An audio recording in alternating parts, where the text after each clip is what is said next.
আজকের এই আলোচনায় আপনারা শুনবেন ধনু রাশির মূলা নক্ষত্রের 10টি শক্তিশালী দিক এবং 10টি দুর্বল দিক, এবং সেই সাথে থাকবে নিরাময়, সমাধান, পরামর্শ। এই ভিডিওটা অত্যন্ত ইউনিক একটা ভিডিও, আপনাদের জন্য একটা বেসিক ভিডিও থাকলো এটা। তো আশা করি আপনারা মনোযোগ সহকারে শুনবেন। ভিডিও ভালো লাগলে শেয়ার করবেন, নিজস্ব মতামত জানাবেন। ভিডিওর ভিউ যদি 5000 ক্রস করে যায় তাহলে আপনারা আবারও আরেকটি ভিডিও পাবেন। তো আমি শুরু করছি। বৈদিক জ্যোতিষশাস্ত্র অনুসারে এই ধনু রাশির মূলা নক্ষত্রের জাতক জাতিকারা অত্যন্ত শক্তিশালী ব্যক্তিত্বের অধিকারী হয়ে থাকেন। আপনারা কেতুর দ্বারা শাসিত, এবং ধনু রাশির অধিপতি বৃহস্পতি।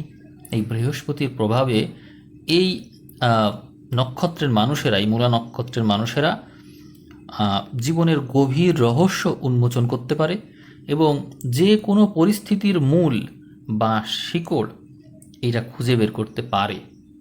এটি আপনাদের এক ইউনিক বৈশিষ্ট্য। এখন আমি আপনাদের চরিত্রের 10টি শক্তিশালী দিক আপনাদের বলবো। এমনও হতে পারে যে সবগুলো আপনি জানতেন না।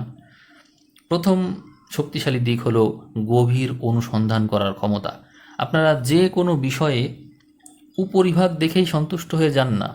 যে কোনো সমস্যা বা বিষয়ের একদম গভীরে গিয়ে বা শিকড়ে গিয়ে সত্য উদ্ঘাটন করার এক সহজাত ক্ষমতা আপনাদের মধ্যে থাকে। এরপরে আপনাদের দ্বিতীয় শক্তিশালী দিক হলো অদম্য মানসিক শক্তি। এই মূলা নক্ষত্রের প্রতীক, যা এক রকমের ধ্বংসকেও নির্দেশ করে, তা ইতিবাচকতার দিক দিয়ে হিসাব করলে বোঝায় যে অতে অন্ত এবং আতে আরম্ভ, এরকমই বিষয়। তো জীবনে যে কোনো বিপর্যয় বা সম্পূর্ণ শূন্যে নেমে আসার পরেও আপনারা ফিনিক্স পাখির মতোই আবার নতুন করে ঘুরে দাঁড়াতে পারেন। কারণ এই যে অগ্নিকারক ঘর, অগ্নি তো আর নিচের দিকে নামতে পারে না, সবসময় সে উপরের দিকে উঠতে চাই। যে কোনো পরিস্থিতিতেই আগুন উপরের দিকেই তাকিয়ে থাকে, উপরের দিকেই তার ঝোঁক। আপনারাও সেরকমই, আপনাদেরকে দমন করা যায় না। এই জন্যই বলা হয়েছে অদম্য মানসিক শক্তি। পরবর্তী যে শক্তিশালী দিক সেটি হলো দার্শনিক ও আধ্যাত্মিক মানসিকতা। বৃহস্পতির ঘর, কেতুর নক্ষত্র, আধ্যাত্মিক তো আপনারা হবেনই। এই ধনুরাশির বৃহস্পতি আর কেতুর সমন্বয় আপনাদের মধ্যে গভীর দার্শনিক বোধ এবং আধ্যাত্মিক চেতনা দিয়ে থাকে। জাগতিক বিষয়ের চেয়ে আপনারা জীবনের গভীর অর্থ খোঁজার দিকে বেশি মনোযোগী থাকেন। আপনাদের চতুর্থ বৈশিষ্ট্য হলো স্পষ্টবাদিতা এবং সততা। আপনারা অত্যন্ত সত্যপ্রিয় এবং মুখে যা আসে তা সরাসরি বলে ফেলেন। কোনো প্রকার ভণ্ডামি বা চাটুকারিতা আপনারা পছন্দ একদমই করেন না। আপনাদের পঞ্চম শক্তিশালী দিক হলো তীক্ষ্ণ বুদ্ধিমত্তা ও প্রজ্ঞা। বৃহস্পতির প্রভাবে আপনারা জ্ঞান অর্জন এবং যে কোনো জটিল বিষয় সহজভাবে বোঝার অসাধারণ ক্ষমতা নিয়ে জন্মেছেন। এজন্য আপনারা ভালো শিক্ষক, গবেষক বা পরামর্শদাতা হতে পারেন।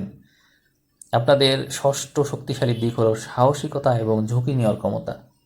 যে কোনো কঠিন বা প্রতিকূল পরিস্থিতিতে আপনারা ভয় তো পানই না, বরং জীবনের বড় পরিবর্তন বা ঝুঁকিপূর্ণ সিদ্ধান্ত সাহসের সাথে নিয়ে থাকেন আপনারা। আপনাদের সপ্তম শক্তিশালী বৈশিষ্ট্য বলবো, সেটি হলো স্বাধীন চেতা ব্যক্তিত্ব। নিজেদের স্বাধীনতাকে সবচেয়ে বেশি গুরুত্ব দিয়ে থাকেন। কারোর অধীনে থেকে বা কারো চাপিয়ে দেওয়া কোনো কাজ, এটিতে আবদ্ধ হয়ে কোনো কাজ করতে আপনারা পারেন না। কারোর অধীনে থেকে কাজ করার চাইতে আপনারা নিজের মতো কাজ করলেই ভালো করেন। আপনারা স্বাধীন চেতা, ওই যে অগ্নিকারক হওয়ার কারণে স্বাধীন চেতা মনোভাব। আপনাদের অষ্টম বৈশিষ্ট্য হলো উচ্চাকাঙ্ক্ষা এবং লক্ষ্যে স্থির থাকার স্বভাব। আপনাদের প্রতীক কি? ধনুক। তো ধনুরাশির এই ধনুকের মতোই আপনারা একবার কোনো লক্ষ্য স্থির করলে তা অর্জনের জন্য শেষ পর্যন্ত চেষ্টা চালিয়ে যান। এই জন্যই আর কি আপনাদের বলা হচ্ছে উচ্চাকাঙ্ক্ষা এবং লক্ষ্য স্থির আপনাদের। আপনারা নবম বৈশিষ্ট্য পাচ্ছেন, সেটি হলো অন্যায় আর দুর্নীতির বিরুদ্ধে আপনারা লড়াই করে যান। যে কোনো সামাজিক অন্যায় বা শোষণের বিরুদ্ধে আপনারা সবার আগে আওয়াজ তোলেন, সত্যের পক্ষে দাঁড়াতে এবং নিজের ক্ষতি করতেও আমরা কখনোই দ্বিধা করেন না। আপনি বুঝতে পারছেন যে কথা বললে হয়তো আপনার ক্ষতি হয়ে যাবে, কিন্তু তবুও আপনি বলছেন সেটি। এই জন্য আপনারা অন্যায় আর দুর্নীতির বিরুদ্ধে লড়াই করতে পারেন খুব সহজেই। আপনাদের সর্বশেষ এবং দশম বৈশিষ্ট্য বলবো, সেটি হলো পরিবর্তনের সাথে মানিয়ে নেওয়া। আপনারা পুরাতন বা অকেজো জিনিস ভেঙে নতুন কিছু গড়তে পারেন, তাই জীবনের যে কোনো বড় রূপান্তর বা পরিবর্তনকে আপনারা সহজেই মেনে নিতে পারেন। এই যে আপনারা নিজেদের বিষয়ে 10টি শক্তিশালী দিক জানলেন, সবগুলো কি জানতেন? যদি জেনে থাকেন তো ভালো, আর যদি না জেনে থাকেন তো জানলেন।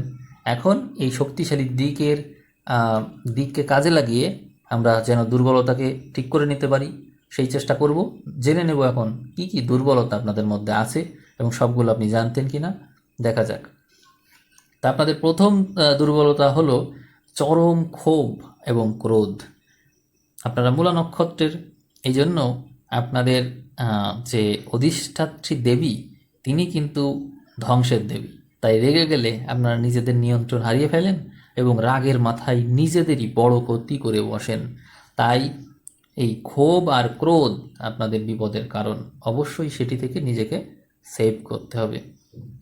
এবং দ্বিতীয় যে দুর্বলতা, সেটি হলো অস্থিরতা এবং অধৈর্য।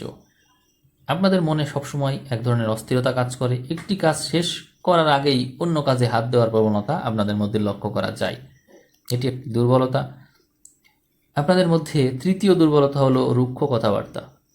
অতিরিক্ত স্পষ্টবাদী হওয়ার কারণে আপনাদের কথা অনেক সময় অত্যন্ত নিষ্ঠুর এবং রুক্ষ শোনায়, যা কাছের মানুষকেও গভীরভাবে আঘাত করে, ফলে আপনাদের শত্রুর সংখ্যা বেড়ে যায়। তাহলে আপনারা সাবধান থাকবেন এ ব্যাপারে। চতুর্থ দুর্বলতা হলো অতিরিক্ত সন্দেহ প্রবণতা। যেহেতু আপনারা সব কিছুর গভীরে যেতে চান, তাই অনেক সময় সাধারণ বিষয় বা সম্পর্কের ক্ষেত্রে অতিরিক্ত সন্দেহ বা অবিশ্বাস এটি প্রকাশ করে ফেলেন, ফলে সম্পর্ক অনেক দূর পর্যন্ত কিন্তু এগোতে পারে না। এরপরে পঞ্চম দুর্বলতা হলো জেদ এবং একগুঁয়েমি। আপনারা নিজেদের মতামতকে সবসময় সঠিক মনে করেন এবং অন্যের যৌক্তিক পরামর্শ অনেক সময় জেদের বশে অগ্রাহ্য করে ফেলেন। এটি কিন্তু বড় ধরনের একটা দুর্বলতা, কারণ কেতু প্রধান যারা, তাদের অবশ্যই অন্যের সুপরামর্শ নিতে হবে, কারণ আপনার তো মাথাই নেই। এই জন্য অন্যের সুপরামর্শ খুব কাজে লাগে।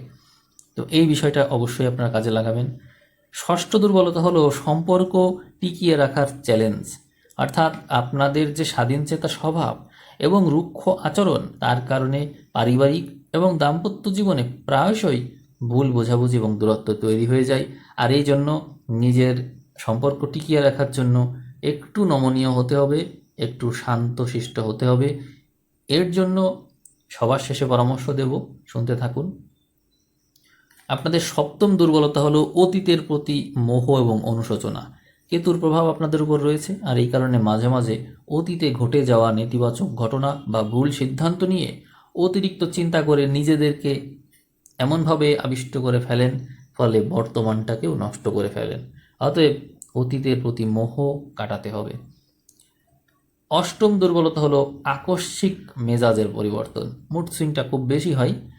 আপনারা মানসিক অবস্থা দেখবেন যে খুব দ্রুতই পরিবর্তিত হচ্ছে। এই মুহূর্তে খুব খুশি, তো পর মুহূর্তেই দেখবেন চরম বিষণ্ণতায় ডুবে গিয়েছেন। তাহলে মুড সুইংয়ের জন্য যে সমাধান আছে সেটিকে অবশ্যই মানতে হবে। তারপরে নবম দুর্বলতা হলো চরম পন্থা অবলম্বন। আপনারা যে কোনো বিষয়ে মাঝামাঝি থাকতে পারেন না, হয় চরম ভালোবাসবেন, না হয় চরম ঘৃণা করবেন। এই মানসিকতা জীবনের ভারসাম্য নষ্ট করে ফেলে। যদি জন্ম সময়ে আপনাদের রবি বা লগ্ন বা চন্দ্র, যে কোনো কিছু, রবি বা লগ্ন এর কোনো একটা, বা শুক্র গ্রহ যদি তুলাতে থাকে এদের কেউ কোনো কিছু, তাহলে আপনাদের জীবনে ব্যালেন্স আসতে পারে। আপনাদের সর্বশেষ এবং দশম দুর্বলতা বলবো আর্থিক ওঠানামা। হঠকারী সিদ্ধান্ত এবং উপার্জনের চেয়ে খরচের প্রতি উদাসীনতার কারণেই জীবনে একাধিকবার বড় আর্থিক সমস্যার সম্মুখীন হয়ে পড়েন, এবং এটি কিন্তু হচ্ছে আপনারই কারণে। আপনি যে হঠকারী এবং মনে হচ্ছে যে এই খরচ করব, তো খরচ আমি করেই ফেলবো। কোনো একটা জিনিস হুট করে পছন্দ হলো, সেটি কিনলেন, মানে আবেগের প্রাধান্যটা খুব বেশি আপনার মধ্যে, এটি একটা দুর্বলতা। এখন সতর্কতায় আসি। সতর্কতার আগে প্রথমে বলবো যে সতর্কতার ক্ষেত্রে কথা বলার আগে একটু ভাবুন। আপনার সত্য কথা বলার অধিকার অবশ্যই আছে, কিন্তু তা যেন নিষ্ঠুর না হয়ে যায়। সত্য বলুন, কিন্তু তা যেন প্রিয় বা নম্র ভাষায় হয়, এটি খেয়াল রাখবেন। এরপরে সতর্কতা হলো আকস্মিক সিদ্ধান্ত এড়িয়ে চলুন। রাগ বা অতিরিক্ত উত্তেজনার ক্ষেত্রে আপনি ক্যারিয়ার, ব্যবসা বা সম্পর্কের ক্ষেত্রে কোনো বড় সিদ্ধান্ত নেবেন না। এটি ভুল হয়, অধিকাংশ ক্ষেত্রেই ভুল হয়, বিশেষ করে আপনার জন্য। ঋণ নেওয়া থেকে বিরত থাকুন। আর্থিক অস্থিরতা এই নক্ষত্রের একটা বড় বৈশিষ্ট্য। এই মূলা নক্ষত্র খুব ঋণে পড়ে যায়, তাই অযথা বা শখের বশে বড় অঙ্কের ঋণ বা লোন নেওয়া থেকে বিরত থাকবেন। এরপরে বলবো অহংকার বর্জন করা। নিজের জ্ঞান বা আধ্যাত্মিকতা নিয়ে অহংকার আপনার পতনের কারণ হতে পারে। সবসময় নম্র থাকার চেষ্টা করবেন, মেডিটেশন ছাড়বেন না, করতেই থাকুন, কিন্তু অহংকার করা যাবে না। সর্বশেষ সমাধান এবং কার্যকর পরামর্শ হিসেবে বলা যেতে পারে ধ্যান ও প্রাণায়াম। মনের অস্থিরতা এবং ক্ষোভ দূর করতে প্রতিদিন অন্তত 15 থেকে 20 মিনিট মেডিটেশন করবেন এবং অনুলোম বিলোম প্রাণায়াম করুন। দেখবেন এটিতে কেতুর নেতিবাচক প্রভাব কমে যাবে এবং আপনি অনেক অনেক বেশি শান্ত থাকতে পারবেন। আপনার অনেক কাজই সহজে হয়ে যাবে। এরপরে বলবো গণেশের উপাসনা। আপনারা উপাসনা করতে পারলেও তার মেডিটেশন করতে না পারলেও তার শুনুন, মন্ত্র শুনুন। মূলা নক্ষত্রের অধিপতি কেতু হওয়ার কারণে নিয়মিত গণেশের আরাধনা করলে খুব ভালো ফল পাওয়া যায়। এটি আপনারা করে দেখতে পারেন। গাছের যত্ন নিতে পারেন আপনারা, কারণ হচ্ছে যেহেতু মূলা নক্ষত্র মূল, এই জন্য গাছের যত্ন নেবেন, গাছ লাগাবেন। দেখবেন বাড়ির আশপাশে যদি গাছ লাগান বা টবে গাছ লাগান, সেগুলো নিয়মিত যত্ন করেন, বড় গাছের গোড়ায় জল দেওয়া, কারণ সেখানে মূল রয়েছে, তাহলে দেখবেন সেটি আপনার জন্য শুভ হয়ে যাবে, পরিস্থিতি শুভ হবে, ইতিবাচক হবে। এরপরে আপনি চাইলে হলুদ রঙের ব্যবহার করতে পারেন। যেহেতু রাশির অধিপতি বৃহস্পতি, তাই বৃহস্পতিকে শক্তিশালী করার জন্য আপনি পোশাকে হলুদ রং বা হালকা সোনালী রং এগুলো ব্যবহার করতে পারেন। আবার বৃহস্পতিবারে নিরামিষ আহার করতে পারেন। এটিতে ইতিবাচকতা আসবে জীবনে। এরপরে বলবো দান ধ্যানের কথা। অভাবী মানুষকে বা অনাথ আশ্রমে নিজের সাধ্যমতো খাদ্য বস্ত্র দান করতে পারেন। এতে মূলা নক্ষত্রের নেতিবাচক যে ধ্বংসাত্মক আছে শক্তি, সেটি কিন্তু শুভ শক্তিতে পরিণত হয়ে যেতে পারে। তো শুনলেন আপনাদের বিষয়ে অনেক কথাই। ভিডিও কেমন লাগলো, এই ধরনের ভিডিও সামনে আরও চান কি না, আরও বিশ্লেষণ চান কি না জানাবেন। ভিডিও শেয়ার করবেন, কমেন্ট করবেন। আপনারা সাপোর্ট করলেই তো আরও ভিডিও দেওয়ার আগ্রহ পাবো, তাই না? তো ঠিক আছে, সবাই ভালো থাকবেন। সবাইকে অসংখ্য ধন্যবাদ।